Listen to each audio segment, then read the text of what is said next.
So, ayan, habang kumukulo ang aking karne dito sa kabila, iluluto ko naman ang aking rice, mga suklabs. Ibra-brown ko muna itong aking tawag dito. Pansit ang tawag ko dito eh. Hindi ko alam talaga kung ano ang tawag.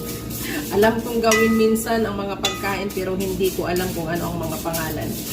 Diyan ako nalilito. So ito, gagawin ko muna, ibra-brown ko muna ang aking pansit. Ayan.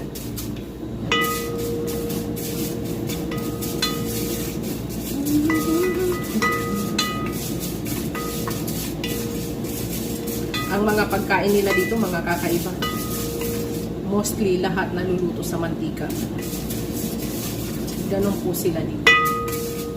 Ang mga foods nila, lahat niluluto sa mantika. Wala silang katulad sa atin na may bulalo, na hindi siya niluluto sa oil. May sinigang tayo na hindi rin siya niluluto sa oil. Wala po silang mga ganon.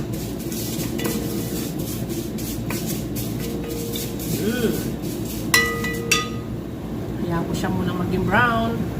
So, ayan po, brown na siya. Ilalagay ko na ngayon ang aking rice. Ito po ay American rice. Hinugasan ko na po siya at binabad ko na siya ng mga 30 minutes para po lumambot. Lagay ko na siya dyan. Taran!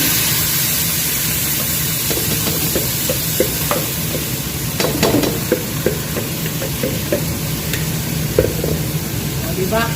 Feeling expert ako magluto mga susulak.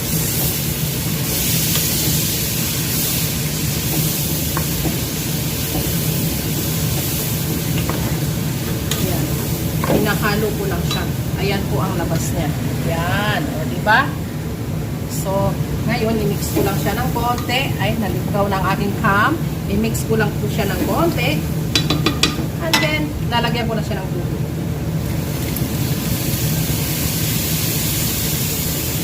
Diba?